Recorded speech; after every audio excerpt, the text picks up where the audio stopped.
बहुत समय पहले की बात है। एक बार एक गुरु, जो कि आयुर्वेद के बहुत बड़े जाता थे, वो लोगों को उपदेश दे रहे थे और कह रहे थे कि अगर आपके पास खाने की एक बेहतर और अच्छी स्वादिष्ट चीज है, लेकिन आप उसे कचरे के डब्बे में डाल देते हैं, तो क्या वह चीज अब खाने योग्य रह गई है? क्या वह चीज कचरे के डब्बे में जाने के बाद कचरा ही नहीं हो गई है? निश्चित रूप से जो भी कचरे में जाएगा वह भले ही साफ सुथरा हो, बेहतर हो, वह कचरा ही हो जाएगा। इसी प्रकार से आप अपने पेट की स्थिति भी समझें। आप दिन भर में बेहतर चीजें खाते हैं, अच्छी चीजें खाते हैं, लेकिन अगर आपके पेट में, आपकी आंतों में गंदगी है, तो जो भी बेहतर चीज आप खा रहे हैं वह पेट में जाकर के उस गंदगी का हिस्सा ही बन रही है और धीरे धीरे से यह गंदगी बढ़नी शुरू हो जाती है। और यह गंदगी जब शरीर में बढ़ती है तो यह एक नहीं, अनेक प्रकार की समस्याओं को जन्म देती है। तो अगर आप इस गंदगी को साफ कर लेते हैं तो आप इन सब समस्याओं से तो बच ही जाएंगे, साथ ही साथ आपका स्वास्थ्य बहुत बेहतर होता चला जाएगा। चेहरे पर चमक आनी शुरू हो जाएगी, आप ऊर्जावान अनुभव करेंगे, आपका पाचन अच्छा हो जाएगा। इससे आपको अनेक लाभ हो सकते हैं। हमने अब से पहले कई तरीके आपको बताए हैं जिससे आप शरीर की सफाई कर सकते हैं, कुछ औषधियां बताई। लेकिन आप में से कई लोग यह सोच रहे होंगे कि क्या कुछ ऐसा आहार भी हो सकता है जिसमें हमें भूखा भी न रहना पड़े और वह आहार ही हमारे शरीर की सफाई करने में सहायक हो जाए? चलिए जानते हैं। फिर गुरु पहला नियम बताते हुए कहते हैं कि आपको प्रतिदिन सुबह जल्दी उठना है और सुबह उठ करके आपको 2 ग्लास हल्का सा गर्म पानी पीना है और इस पानी को आपको मलासन में बैठ करके या फिर ऊपरी बैठ करके पीना है। जब आप मलहासन की स्थिति में बैठते हैं तो आपकी आंतों की एक ऐसी स्थिति बनती है जिससे कि इंसुलेटिन में जो मल रुका हुआ है वह नीचे की तरफ आसानी से बढ़ पाता है। और अगर आपको कॉन्स्टिपेशन की समस्या रहती है उसमें भी अच्छे लाभ मिलते हैं। तो 2 ग्लास पानी मलासन में बैठ करके पीना है और उसके बाद आपको फ्रेश होने के लिए जाना है। फिर गुरु दूसरा नियम बताते हुए कहते हैं कि आपको प्रतिदिन एक अभ्यास करना है जिसे योग में कहा गया है जिह्वा मूल, यानी कि आपको अपनी जीभ की ठीक तरीके से सफाई करनी है। आप कहेंगे कि जीभ की सफाई तो हम करते ही हैं, टंग क्लीनर के माध्यम से अच्छे से साफ कर लेते हैं, लेकिन आप इस क्रिया की तरफ ध्यान दें, जीह्वा मूल शोधन, यानी कि मूल से पीछे की तरफ आपकी जीभ में गंदगी लगी रह जाती है, क्योंकि आप सामने से जहां तक दिखता है साफ कर लेते हैं, लेकिन पीछे की तरफ गंदगी इकट्ठा होनी शुरू हो जाती है और जब ये गंदगी बढ़ती है तो ये भोजन के साथ आपके पेट में जाती है और आपको नुकसान पहुंचाती है। तो आपको इसमें करना यह है कि प्रतिदिन जैसे आप साफ करते हैं टंग क्लीनर के माध्यम से वैसे कर लें और उसके बाद 2 उंगलियां लेकर के जीभ को पीछे की से भी हल्का हल्का दबाव जीभ के ऊपर बनाते हुए साफ करते हैं। इसको प्रतिदिन करने की जरूरत नहीं है, लेकिन जिस दिन आप शरीर को डिटॉक्स करने के लिए सब चीजों को फॉलो कर रहे हैं तो जीवा मूल शोधन का अभ्यास भी आपको करना है। फिर गुरु तीसरा नियम बताते हुए कहते हैं कि आपको एक डिटॉक्स जूस का प्रयोग करना है। ये जो जूस है ये पेठे का जूस है। पेठे को कोशमान भी कहा जाता है और इसे इंग्लिश में एसी गोट भी कहा जाता है। ये आपके शरीर की सफाई के लिए बहुत ही उपयोगी है। आयुर्वेद के अंतर्गत इसी वात परिनाशक कहा गया है। आपके शरीर में जो वात होती है, ब्लोटिंग होती है, गैस बनती है, वह कब बनती है? जब आपके शरीर में गंदगी इकट्ठा होनी शुरू हो जाती है। वहां पर एक तरीके से फर्मेंटेशन होता है। उस सड़न के कारण ही ये गैस बढ़नी और बननी शुरू हो जाती है। तो इसको वातनाशक कहा गया है, क्योंकि यह आपके पेट से गंदगी को साफ करता है। गंदगी साफ हो जाएगी तो गैस की समस्या भी आपकी खत्म हो जाएगी। साथ ही साथ इसका आपके शरीर के ऊपर अल्कलाइन प्रभाव होता है। तो ये जो पित्त बढ़ा हुआ होता है, एसिड इफेक्ट होता है, उसको आपके शरीर से कम करता है और उसको न्यूट्रलाइज करके आपको अच्छे लाभ मिलते हैं। उसके लिए आपको इस डिटॉक्स जूस का प्रयोग करना है। ये बहुत ही उपयोगी रहेगा आपके लिए। फिर गुरु चौथी चीज बताते हुए कहते हैं कि आपको थोड़ी देर व्यायाम करना है, योग अभ्यास और प्राण आयाम का अभ्यास करना है, या फिर आप सूर्य नमस्कार का अभ्यास कर सकते हैं। बहुत अधिक समय तक आप नहीं कर सकते तो आप आधे घंटे से 40 मिनट तक का अभ्यास तो जरूर करें। आप जब योग अभ्यास करते हैं तो 2 तरीके से आपके शरीर की सफाई होती है। पहला, कार्बन डाइऑक्साइड जो है वह आपके शरीर से बाहर निकलता है और आपके शरीर में प्राणवादियों का स्तर बढ़ना शुरू हो जाता है। जितना प्राणवायु का स्तर आपके शरीर में बढ़ेगा उतना ही ज्यादा अच्छा आप अनुभव करेंगे, बेहतर अनुभव करेंगे। साथ ही साथ जब आपको पसीना आता है तो उस पसीने के माध्यम से ही गंदगी आपके शरीर से बाहर निकलती है। देखिए, हमारा उद्देश्य केवल इतना नहीं है कि हम अपने पेट को ही साफ करें।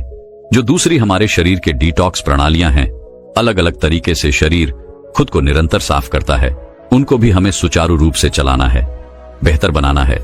तो हमें इस तरीके के अभ्यास जरूर करने होंगे। तो आपको योग अभ्यास करने हैं और प्राणायाम का अभ्यास करना है। फिर गुरु 5वां नियम बताते हुए कहते हैं कि नाश्ते में आपको कोई अन्न नहीं लेना है, कोई पकी हुई चीज नहीं लेनी है। इसमें आपको केवल फलों का ही प्रयोग करना है। अब चाहे आप सेब का प्रयोग कर लें, पपीते का प्रयोग कर लें, संतरे का प्रयोग कर लें, दूध का प्रयोग कर लें, मौसम में जो आ रहा हो उसी फल का प्रयोग करना है। नाश्ते में किसी भी पकी हुई चीज का प्रयोग नहीं करना है, इस बात का आप ध्यान रखें। फिर गुरु 6वां नियम बताते हुए कहते हैं कि नाश्ता करने के बाद सुबह और दोपहर के बीच में आपको एक डिटॉक्स आयुर्वेदिक चाय का प्रयोग करना है। यह चाय हम 3 चीजों को मिलाकर के बनाएंगे। पहली चीज होगी सौंफ, दूसरी होगी अदरक, तीसरी होगी गुड़। सॉफ्ट लेजिटेटिव की तरह कार्य करता है। आपने देखा होगा कि आयुर्वेद के अंतर्गत कॉन्स्टिपेशन के लिए जो भी चूर्ण बनाए जाते हैं उनमें भी अधिकतर सौंफ का प्रयोग किया जाता है, क्योंकि यह शरीर से मल को बाहर निकालता है। जो मल रुका हुआ है आंतों में उसे ढीला करता है, नाक बंद रहनी शुरू हो जाती है, वह गंदगी व कॉफ भी सौंफ के प्रयोग से बाहर निकलना शुरू हो जाता है। अदरक से आपका पाचन तंत्र बेहतर होता है, जठराग्नि बढ़ती है, जिससे कि शरीर को फिर से सक्रिय होने में और बेहतर स्थिति में आने में सहायता मिलती है। साथ ही साथ जो तीसरे स्थान पर गुड़ है, गुड़ भी शरीर से गंदगी को बाहर निकालता है। हमने देखा है गांवों में जब बच्चों को कॉन्स्टिपेशन हो जाता है तो उन्हें गुड़ वाला दूध देते हैं और सुबह तक उनके कॉन्स्टिपेशन में मल जो उनका रुक गया है उससे उन्हें अच्छे लाभ मिलते हैं। तो गुड़ का प्रयोग अगर आप करते हैं तो आपको भी इसमें अच्छे लाभ मिलेंगे। इन तीनों चीजों का प्रयोग करते हुए इस आयुर्वेदिक चाय को आपको बनाना है। कैसे इसको बनाना है ये समझें। 1.5 कप की मात्रा में आपको पानी लेना है। इसमें आप एक बड़ा चम्मच सौंफ डाल लें, उसे खोलने दें, फिर एक छोटा टुकड़ा अदरक का डाल लें और इसमें आप गुड़ डाल करके इसको मीठा कर लें। जब यह सभी चीजें अच्छे से घुल जाएं, फिर इसको छान करके आपको पीना है। फिर गुरु 7वां नियम बताते हुए कहते हैं कि दोपहर के आहार में आपको केवल खिचड़ी का प्रयोग करना है। और जो खिचड़ी आप यह बना रहे हैं इसे आप चावल से बना सकते हैं या फिर मिलेट से बना सकते हैं, लेकिन आपको इसमें ध्यान ये रखना है कि इसको बहुत ज्यादा सूखा नहीं बनाना है। जो आप बिल्कुल अलग अलग दाने वाली खिचड़ी खाते हैं उस तरीके की खिचड़ी नहीं बनानी है। आपको पतली खिचड़ी बनानी है, क्योंकि यह आपके पाचन में हल्का रहता है और यह आपके पाचन तंत्र प्रणाली में ठीक तरीके से आगे भी बढ़ पाता है। तो आपको बहुत ज्यादा सूखा नहीं कर देना है। फिर गुरु 8वां नियम बताते हुए कहते हैं कि दोपहर और शाम के बीच में आपको भीगाए हुए मनुका का प्रयोग करना है। इसके लिए आपको 20 मनुका लेने हैं और आपको या तो सुबह इनको भिगो देना है या फिर आप रात में इनको भिगो दें। ये जो 20 मुनक्के हैं इनका प्रयोग दोपहर के और शाम के बीच में आपको करना है। अब इनसे जो आपको थोड़ी भूख लगी हुई है वह भी शांत होगी। साथ ही साथ मनुका भी आपके शरीर से मल्लों को बाहर निकालने का ही काम करता है और शरीर में बल भी देता है, तो पूर्ति भी करेगा और सफाई भी करेगा। दोनों तरीके से ही उपयोगी रहेगा। फिर गुरु 9वां नियम बताते हुए कहते हैं कि शाम का आहार। सबसे पहली बात, शाम में जो आहार आपको लेना है वह 7 बजे से पहले ले लेना है। आपको शाम को सूप लेना है, या तो सब्जियों का सूप ले ले या फिर मूंग की दाल बिना रोटी के। फिर गुरु 10वां और अंतिम नियम बताते हुए कहते हैं कि अब समझते हैं कि सोने से पहले आपको किस चीज का प्रयोग करना है। शरीर की सफाई के लिए जो भी चीजें मैंने बताई हैं, अगर इनके साथ में जब इसको मिला करके किया जाएगा तो यह बहुत अच्छा फायदा देगा आपको। इसके लिए आपको कास्टर ऑयल का प्रयोग करना है, यानी कि अरंडी के तेल का, और इसको आपको पानी के साथ प्रयोग करना है। हल्का सा गुनगुना पानी होना चाहिए, बॉडी टेम्परेचर का ही होना चाहिए। आपको एक बड़ा चम्मच की मात्रा में डालना है और इसको भी लेना है। यह आपकी इस पूरे रूटीन की अंतिम वस्तु थी। इसके बाद आपको कोई और चीज नहीं लेनी है और आपको सो जाना है।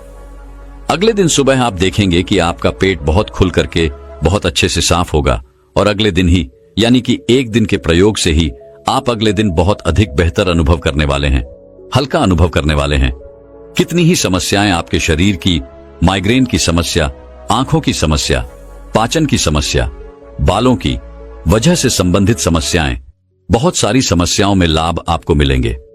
केवल इस रूटीन को फॉलो करने से अब कब करना है, कितना करना है। अगर समय का बहुत अधिक अभाव है तो इसको महीने में एक बार तो कर ही ले, और अगर आपके पास समय है तो आप हफ्ते में एक बार 3 महीने तक लगातार इसका आपको प्रयोग करना है। और फिर आप 3 महीने तक अगर नहीं प्रयोग करते हैं इस डाइट का, इस रूटीन को फॉलो नहीं करते हैं, तो भी कोई दिक्कत नहीं है, क्योंकि इतने दिन में ये आपके शरीर को पूरी तरह से साफ कर देगा, बेहतर कर देगा। फिर 3 महीने के बाद फिर से आप कुछ दिन तक इसको फॉलो कर सकते हैं।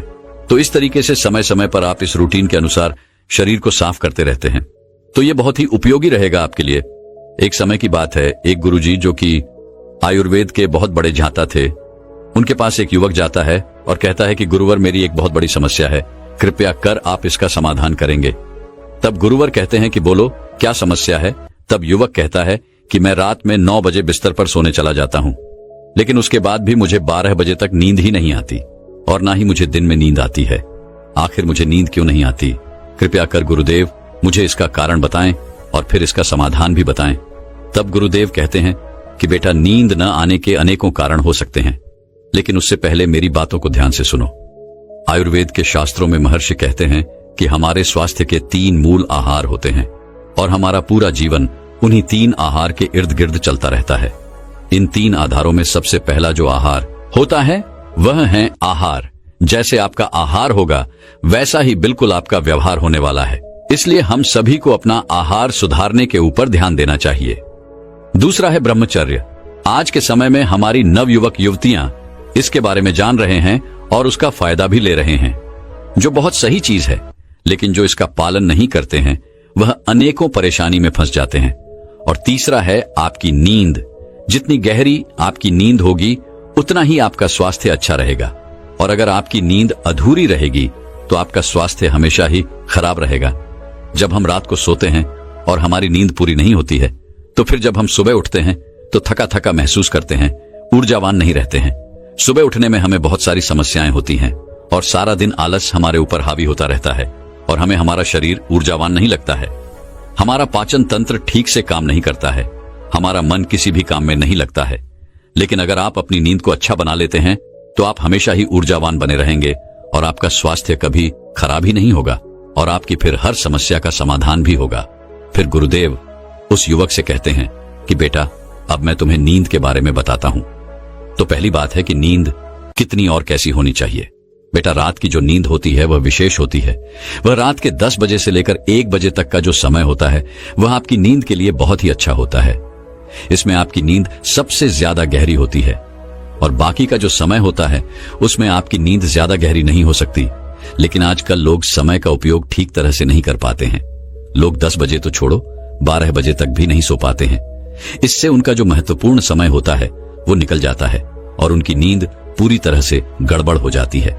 फिर गुरुजी उस युवक से कहते हैं कि बेटा, अब मैं तुम्हें कुछ नियम और अभ्यास बताता हूं जिनका प्रयोग करके आपकी नींद और ज्यादा गहरी और बेहतर हो सकती है।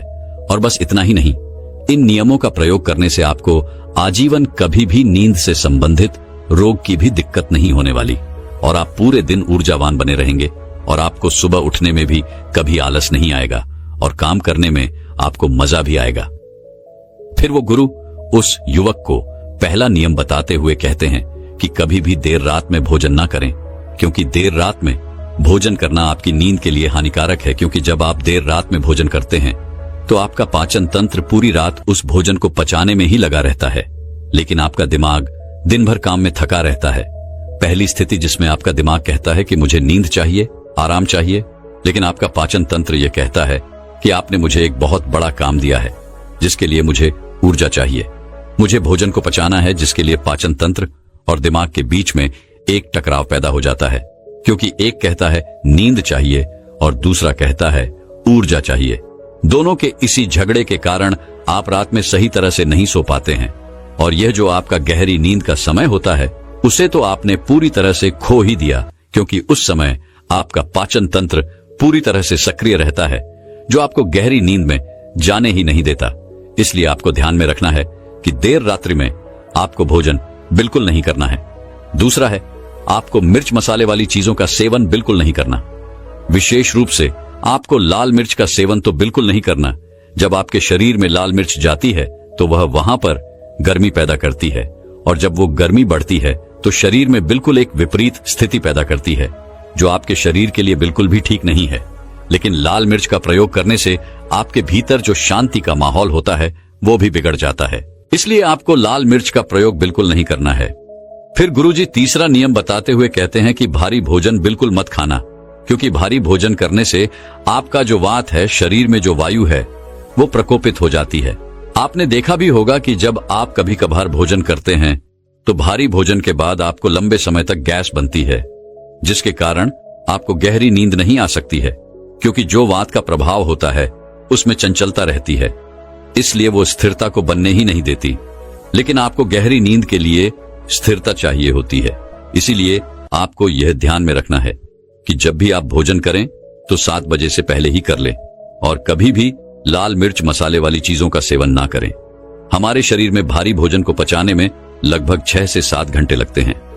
ऐसे में अगर आप सोने से पहले भारी भोजन करते हैं तो आपका पाचन तंत्र पूरी रात उसे पचाने में लगा रहता है, वह सक्रिय रहता है, और जब पाचन तंत्र सक्रिय रहेगा तब आप गहरी नींद में कैसे जा सकते हो। इसलिए भारी भोजन तो बिल्कुल ना करें। फिर गुरुजी चौथा नियम बताते हैं कि आपको दिन भर में सक्रिय रहना है। अगर आप दिन भर बैठे रहने का काम करते हैं तो आपको प्रतिदिन 1 घंटा यूं ही व्यायाम करना है। ऐसा बिल्कुल नहीं होना चाहिए कि आप पूरे दिन बैठे रहे या फिर लेटे रहे। जो व्यक्ति पूरे दिन कंप्यूटर पर बैठकर काम करता है, पढ़ाई करता है, तो इतनी देर बैठे रहने से उसके भीतर आलस आ जाता है। इसलिए उसको सक्रिय रहना चाहिए। जब आप सक्रिय रहते हैं तो आपको अच्छी नींद आती है और आपके शरीर में एक बदलाव होता है। आपका ब्लड सर्कुलेशन अच्छा होता है, आपका मूड अच्छा होता है, शरीर में जितनी टूट फूट होती है वो रिपेयर हो जाती है, और इससे शरीर एक ऐसी स्थिति बनाता है जिससे नींद गहरी होती है और एकदम देखते ही नींद आती है। जब आप पूरे दिन ऐसे ही सक्रिय रहते हैं तो इससे आपकी नींद पर ही गहरा प्रभाव नहीं पड़ता, बल्कि आपके पूरे स्वास्थ्य पर इसका प्रभाव पड़ता है। जब आप कुछ दिन इसका प्रयोग करेंगे तो स्वयं ही आपको यह पता चल जाएगा। फिर गुरुजी 5वां नियम बताते हुए कहते हैं कि आपको सोने से पहले अपने कमरे में अंधेरा कर देना चाहिए। आपके कमरे में थोड़ा भी प्रकाश नहीं होना चाहिए, क्योंकि अगर आपके कमरे में थोड़ा सा भी प्रकाश होगा तो आपकी नींद को गहरा नहीं होने देगा, आपकी नींद को अच्छा नहीं होने देगा, क्योंकि प्रकाश के होने से मेलाटोनिन नामक नींद के जो हार्मोन्स होते हैं, सूर्य के समय पर रोशनी में रहने से मेलाटोनिन कम होता है और शरीर सचेत हो जाता है और सोने जागने का चक्कर बदल जाता है। इससे नींद आने में मुश्किल होती है। रात में रोशनी में रहने से अच्छी नींद नहीं आ पाती, इसलिए मेलाटोनिन का बनना बहुत जरूरी है, क्योंकि यह आपकी नींद को गहरा करता है। आपको पता है कि हमारे पूर्वजों के समय जब बिजली नहीं आती थी तब रात को एकदम अंधेरा हुआ करता था, लेकिन आजकल हमारे कमरे की कोई लाइट भी बंद करते हैं तो बाहर से कोई रोशनी आ ही जाती है, या फिर कमरे में रखे मोबाइल लैपटॉप इनकी रोशनी आ जाती है, और जब वह रोशनी हमारी आंखों पर पड़ती है तो हमारे दिमाग को यह संदेश जाता है कि नहीं, अभी सोने का समय नहीं हुआ है, अभी रोशनी है, और इसी संदेश के कारण आपका शरीर ठीक से गहरी नींद में नहीं जा पाता। फिर गुरुजी नियम बताते हुए कहते हैं कि सोने से ठीक 1 घंटा पहले अपने सभी काम करना छोड़ दीजिए। जैसे ऑफिस का कोई काम होना या फिर आप फोन पर कुछ कर रहे हैं तो उन सबको छोड़ दें, क्योंकि जब आप बेड पर कोई भी अपना ऑफिशियल काम या फिर कोई भी अन्य काम करते हैं तो ऐसा होने से काम खत्म होने के बाद भी आपके दिमाग में टेंशन ही रहती है, अच्छी नींद नहीं आ पाती। अगर आप सोने से पहले फोन चलाते हैं, टीवी देखते हैं, तो इससे आपका शरीर तो सो जाता है, लेकिन आपका दिमाग जागृत रहता है, क्योंकि जो भी आप देख रहे हैं, सुन रहे हैं, सब आपके दिमाग में चलता रहेगा। आपका दिमाग शांत नहीं हो पाता है, लेकिन गहरी नींद के लिए शांत होना बेहद जरूरी है। इसलिए आप सोने से ठीक 1 घंटे पहले इन सब कामों से दूर रहिए। गुरुजी 7वां नियम बताते हुए कहते हैं कि जब भी आप सोने जाओ तो सोने से ठीक 15 मिनट पहले अपने दोनों पैरों को गुनगुने पानी में भिगो कर रखें, क्योंकि आपके पैरों में 7000 से ज्यादा तंत्रिका तंत्र होते हैं जो आपके शरीर के विभिन्न अंगों से जुड़े हैं। इसलिए जब आप गर्म पानी में पैर डालते हैं तो आपके हर अंग पर इसका प्रभाव पड़ता है। आपका हर अंग आरामदायक स्थिति में जाता है, आपका नर्व्स सिस्टम बिल्कुल रिलैक्स हो जाता है, बॉडी की सभी थकान दूर हो जाती है और आप रिलैक्स महसूस करते हैं, जिससे आपको गहरी नींद आती है। तो आपको एक टब में गुनगुना पानी भर लेना है। पानी उतना ही गर्म होना चाहिए जितना आपका सहन कर सके। उसके बाद आपको 15 मिनट तक उस पानी में पैर को डुबोकर रखना है, फिर उसे सूती कपड़े से पोंछकर बेड पर लेट जाना है। फिर गुरुजी उस युवक से कहते हैं कि बेटा, आप इस पानी से नहा भी सकते हैं। इससे आपकी तंत्रिका और मांसपेशियों को आराम मिलेगा। आप काफी रिलैक्स महसूस करेंगे। आपकी जो नींद है वह गहरी होगी। रात को नहाने से बॉडी टेम्परेचर कम हो जाता है, जिससे आपको अच्छी और गहरी नींद आती है। लेकिन सर्दी के मौसम में बहुत से लोगों को नहाने में दिक्कत होती है, इसीलिए आप इस तरह से गुनगुने पानी में अपने पैर रख सकते हैं। फिर गुरुजी 8वां नियम बताते हुए कहते हैं, यह नियम बहुत ज्यादा महत्वपूर्ण है। इस नियम में आपको मानसिक स्तर पर साथ रहना है, क्योंकि इनमें आप दिन भर जो भी सोचते हैं, अधिकतर वही विचार बार बार आपके सामने आते हैं। उन विचारों की बार बार पुनरावृत्ति होती है। उनमें से ज्यादा विचार फालतू के होते हैं, निरर्थक होते हैं। उन विचारों में सकारात्मक विचार बहुत कम होते हैं और यह नकारात्मक विचारों की मात्रा बढ़नी शुरू हो जाती है और आपको यह चिंता, तनाव, मानसिक जैसी समस्याओं का सामना करना पड़ता है। क्योंकि इन नकारात्मक विचारों की वजह से आपका सोने का जो पूरा ढंग था, पूरा का पूरा बिगड़ गया। आप जब भी कुछ सोचते हैं उसमें ज्यादातर चीजें नकारात्मक होती हैं, जैसे कि मैं परीक्षा में फेल हो गया तो, अगर मैं जीवन में कुछ नहीं कर पाया तो, अगर मेरे जीवन में परेशानी आई तो। और ऐसे में आपके जो विचार हैं वो आपकी ऊर्जा को नष्ट करते हैं, आपके भीतर आलस्य उत्पन्न करते हैं। आप थका हुआ और गिरा हुआ महसूस करते हैं और जब आप सोने जाते हैं तो नकारात्मक विचार आपका पीछा नहीं छोड़ते हैं। आपका मानसिक स्वास्थ्य बिगड़ जाता है। इसलिए सोने से पहले आपको अपने मस्तिष्क को शांत करना है और मस्तिष्क को शांत करने के लिए बहुत ही आसान तरीका, आपको नियमित रूप से 10 से 15 मिनट तक ध्यान करना है। फिर गुरुजी उस युवक से कहते हैं कि बेटा, जब तुम इन नियमों का पालन करोगे तो तुम्हें लेटे ही नींद आ जाएगी और तुम गहरी नींद में चले जाओगे।